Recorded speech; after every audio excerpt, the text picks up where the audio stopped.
Let's jump in to question number 1. Here we go. Dear Mr. Stu, thank you so much for your videos. I feel like I understand my own kids and the kids I work with better because of watching you. Thank you so much. That's a huge compliment.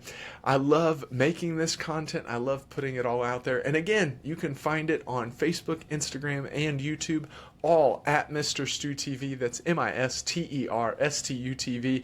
And if you watch, hopefully you will understand the kids in your life better. Here's my question. Lately, I've noticed that my child seems very anxious before going to school, often complaining of stomach aches and asking to stay home.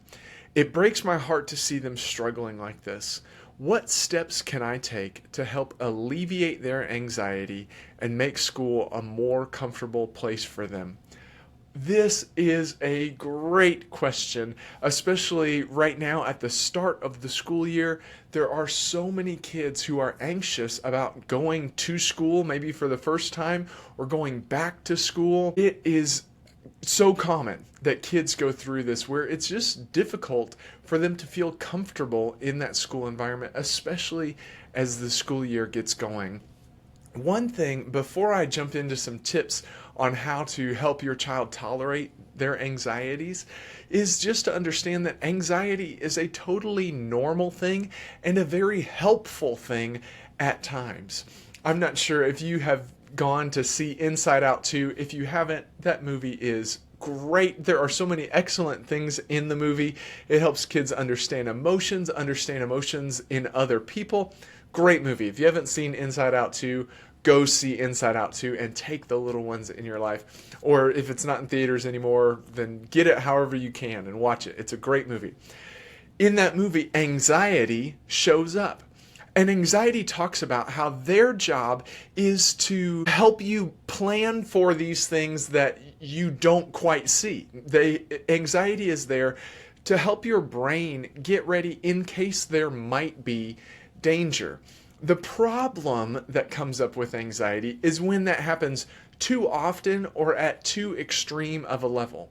But just because a child is feeling anxiety does not mean that they need medication for that anxiety. It does not mean that there is something hugely disruptive going on where they need professional help.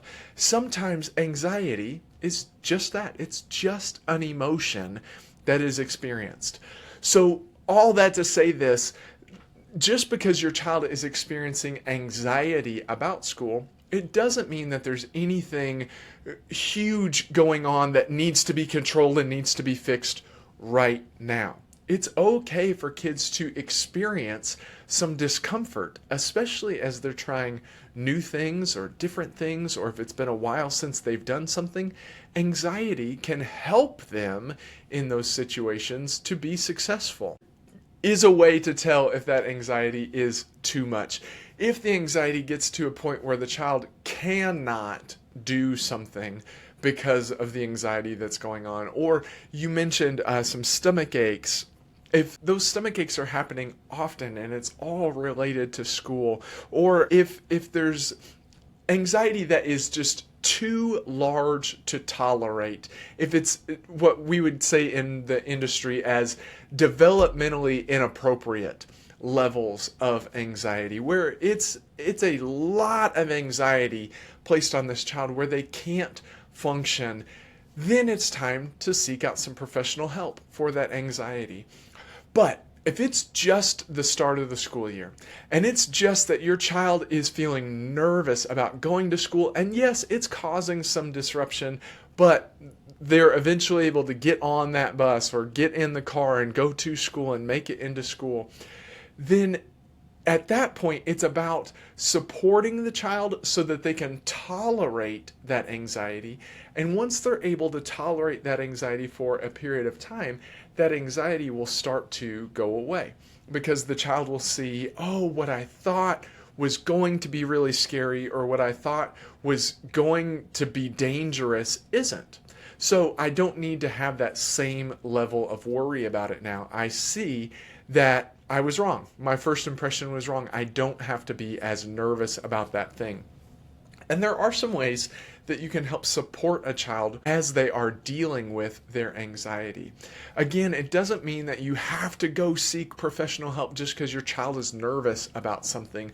It's not something that requires a pill, but you can work with your child and talk with your child about the ways that they're feeling.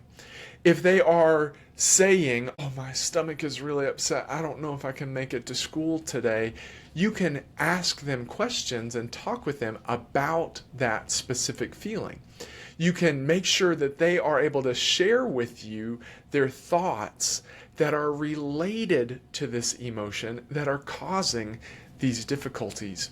You can ask them what are some of the things that they're thinking about. If they say, "I've got this, my stomach is hurting and I don't know if I'm going to be able to go to school today because," and you can tell that it's that nervousness, you can say, "So tell me some of the things you're thinking about. Tell me how school has been. Tell me about some of the things that happen at school. Tell me some of the things that you're thinking are going to happen today at school." And have that conversation with them where they're able to share about those things. And then as they share, you can support them and say, "It does sound like there are some things that have you feeling nervous. I understand that. It sounds like you might be scared about your presentation that you have to give today. You might be nervous about the test that's coming up. You're nervous that there aren't going to be some of your old friends at school this year. I get that. It can be tough, can't it? Yeah, that stomach ache feeling, I understand. It sounds like you're feeling nervous. Yeah, it can be tough when you're feeling nervous to still want to go to school, but you got to go today, and I know you can make it." What's one thing? Do you see how that conversation can go with a child where they are sharing with you about all these different feelings and thoughts that they're having, and you're just there as support, letting them know it's gonna be okay, and that triggers into their brain, "You know what, all these things that I am having this anxiety about, maybe it's all gonna be okay." And if they say it's gonna be okay, you know what, I trust them, and so I'm willing to give this a shot. And then they go to school, and guess what, all their worst case scenarios don't happen, and that happens for several days in a row, and then they're able to see all those things that I was worried about and all those things that I thought were going to happen, they didn't end up happening. So all this anxiety that I have bottled up inside of me, maybe it's not quite worth it. And as they're able to understand that and they're able to tolerate that anxiety, then they're able to tolerate greater levels of anxiety. Now, if the anxiety is huge, it is just wildly out of proportion to what you would expect from a child who does not have some type of disorder going on, then it's time to get some professional help. If those symptoms go on for a long time, if they're having stomach aches and headaches and nervousness for an extended period of time, it's time to seek out professional help. Or if it's causing them to not be able to participate in life, not just making it difficult, but causing them to actually not be able to go do some of the things they need to be able to do, then it's time to go get some professional help. Until then, let them know that anxiety is a normal part of life, that it's okay to feel nervous about things, and sometimes that nervousness can give you energy to do some things, or it can help you to be successful when you're able to keep it under control. Support them, have those conversations about their feelings, and then over time you'll see that their anxieties come down. Thank you so much for that question. Hopefully that answer was helpful, that it's okay to let kids experience anxiety, and then as they experience it, they'll actually get better at dealing with it, and they'll be able to tolerate it at greater levels over time. Thanks for the question. Remember, if you have a question for me, you can write in on Facebook, Instagram, and YouTube at Mr. Stu TV. That's MisterStutv. Or you can write an email to question@MrStuTV.com, and I'll get to it there.